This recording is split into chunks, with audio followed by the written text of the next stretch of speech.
আসসালামু আলাইকুম। আমাকে গতকালকে আমার চুয়াডাঙ্গা গ্রামের বাড়ি থেকে একদম সহজ সরল আর কি গ্রামের এক ছেলে, সে আমাকে ফোন করেছে। ফোন করে তারপরে বলল যে এরকম এরকম শুনলাম যে ডক্টর মোহাম্মদ ইউনূস যদি আমেরিকা যায়, গেলেই নাকি আবার শেখ হাসিনা নাকি দেশে ঢুকে আসবে, তারপরে আওয়ামী লীগ আবার ক্ষমতা নিয়ে নিবে। এটা নিয়ে খুব আতঙ্কের ভেতরে আছে। আবার আওয়ামী লীগের দু একজন লোকজন নাকি ভেংচি কাটাও শুরু করেছে যে গেলেই আবার ধরবে।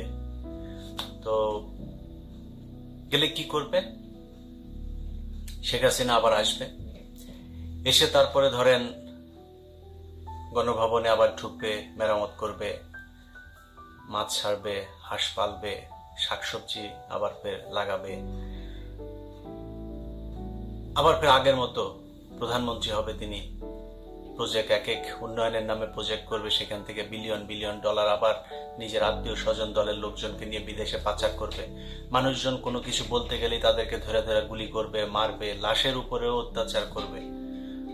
এটা হচ্ছে তাদের আবার ফের স্বপ্ন।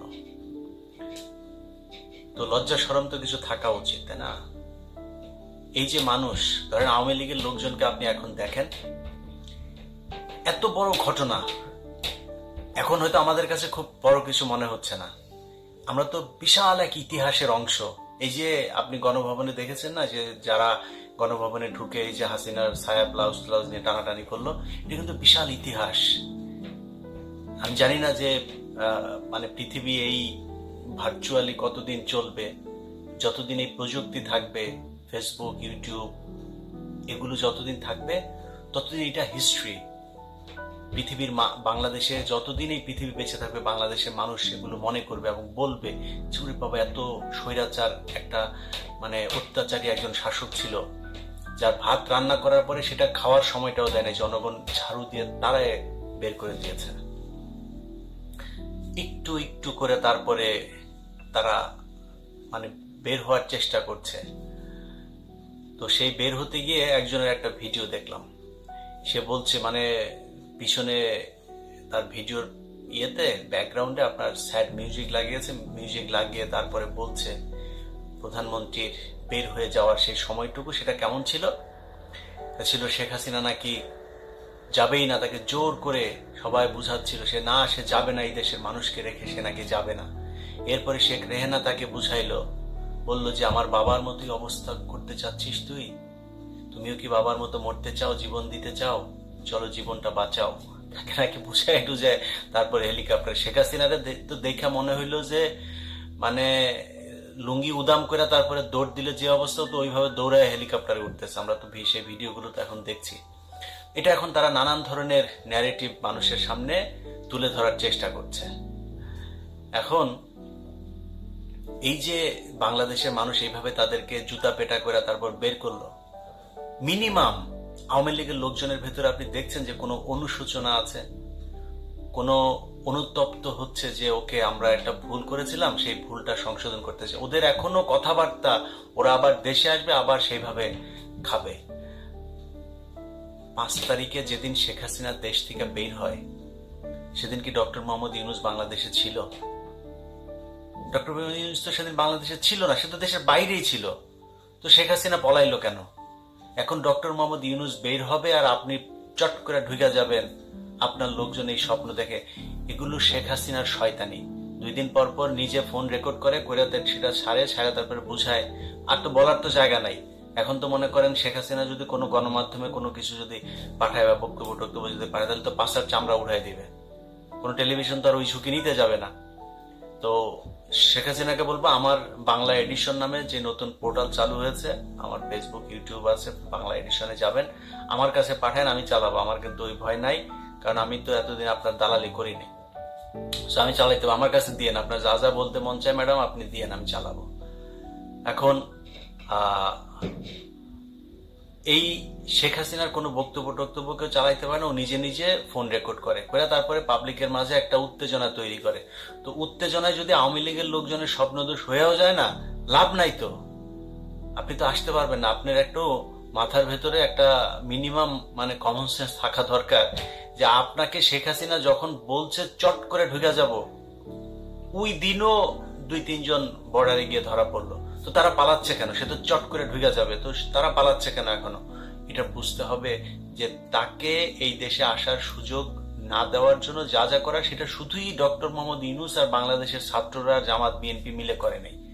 এটার জন্য অনেক উচ্চ পদস্থ শক্তিশালী হয়ে, মানে কি বলবো, যে আন্তর্জাতিক যে শক্তি, সেই শক্তি এটার পেছনে কাজ করেছে। এমনি এমনি শেখ হাসিনা দেশ থেকে বের হয়ে যায়নি। সো এই আজাইরা স্বপ্নদোষ, এই স্বপ্ন দেখে তারপরে স্বপ্নদোষ করে লাভ নাই। কারণ শেখ হাসিনা ঢুকতে পারবে না। আর শেখ হাসিনা যদি ঢুকতে চায়, আমরা তো চাই শেখ হাসিনা বাংলাদেশে ঢুকুক। এখন তারা তো দরকার বাংলাদেশে। এই যে $103 বিলিয়ন যে বৈদেশিক ঋণ রেখে গেল, এই যে একের পর এক এই বিভিন্ন ঘটনায় মানুষকে যে খুন করেছে, গুম করেছে, সালমান এফ রহমান, তারপরে এস আলম সহ যাদেরকে ক্যাশিয়ার বানিয়ে কয়দিন আগে যে Zafrullah Chowdhury, Midland bank tank, এগুলো যে বাংলাদেশটাকে যে একদম ঝাঁঝরা করে দিয়েছে, এটার জন্য তো আমাদের দরকার তাকে। আমরাও তো চাই শেখ হাসিনা দেশে আসুক, আসতে বলেন। কিন্তু আপনারা স্বপ্ন দেখছেন যে শেখ হাসিনা আসবে, আবার আওয়ামী লীগ ওইভাবে ক্ষমতায় আসবে, আবার আওয়ামী লীগ ক্ষমতায় এসে তারপরে আপনাদেরকে ক্ষমতায় বসাবে। সালমান এফ রহমানের দাড়ি ছিল, দাড়ি কাটছে। মানিকের দাড়ি ছিল না, দাড়ি রাখার চেষ্টা করছিল। ওই শ্যামল দত্তর দাড়ি গোপটোপ ছিল, দাড়ি গোপটোপ সব কেটে ফেলেছে। কারোর দাড়ি ছিল, দাড়ি রাখে, কেউ দাড়ি ছিল না, সে দাড়ি কাটে। মানে এই হচ্ছে আওয়ামী লীগের অবস্থা। আপনাদের নেতাদেরকে দেখে মিনিমাম কোনো হয় না। এখন আপনি চিন্তা করছেন যে ডক্টর মোহাম্মদ ইউনূস এখানে আসবে আর আপনারা দেশটা দখল করে ফেলবেন। আপনার সেনাবাহিনীকে যা জিজ্ঞেস করেন, শেখ হাসিনার ঘরের আত্মীয় সেনা প্রধান, তিনি কেন পারেন নাই 5 তারিখে শেখ হাসিনাকে বাঁচাইতে? শেখ হাসিনা তো বাংলাদেশে যদি গৃহযুদ্ধ লেগে যেত, ভারত বাংলাদেশে অ্যাটাক করবে, সেটা তো শেখ হাসিনা নিজে চেয়েছে। এটা ইন্ডিয়ান পত্রিকা, একদম মেইন স্ট্রিমের বিশাল বড় আন্তর্জাতিক গণমাধ্যম, তারা বলেছে যে last 45 minutes of Sheikh Hasina, সেই জায়গায় তারা যে ডেসক্রিপশন দিয়েছে শেখ হাসিনার পালিয়ে যাওয়ার সময় শেখ হাসিনা কি করেছে। শেখ হাসিনা সেনা প্রধানকে ফোন করেছে, পুলিশ প্রধানকে ফোন করেছে, অমিত শাহকে ফোন করেছে, তারপরে ওইদিকে কি বলে ওদের চাওয়ালাকে ফোন করেছে।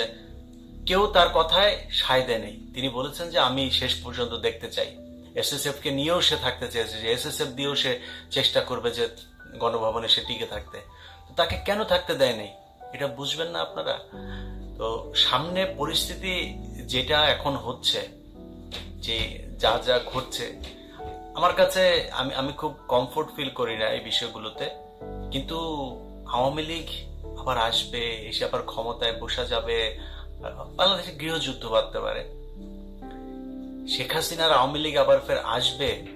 ভাই, গত 15 বছর ধরে কতবার যে দেশে আয়, মানে আমার মতো লোক, আমার মতো এরকম ছোটখাটো লোক, আমার মতো এত নিচু, মানে আপনাদের তো মানে এত বড় কি বলে যে বিশাল বড় রাজনৈতিক নেতাও না, বিশাল বড় কোনো পদেও ছিলাম না, কিছু না। আমি জাস্ট ইউটিউবে আমি ভিডিও তৈরি করতাম।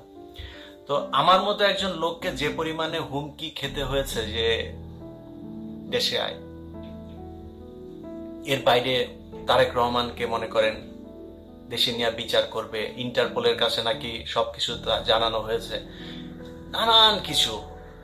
তো এত কিছুর পরে আপনারা 45 মিনিটের মধ্যে পুরো দেশ ঠান্ডা হয়ে গেল। এতদিন আপনারা বলে আসলেন 15ই আগস্টে নাকি আপনাদের বাপেরা নাকি কিছু করতে পারে না, এখন কইরা দেখিস। এগুলো নিয়ে আমি যখন শেখ মুজিবরা, তো আমি উলঙ্গ করে দিতাম, সবসময় উলঙ্গ করে এই কথা বলতাম। বদমাইশ ছিল।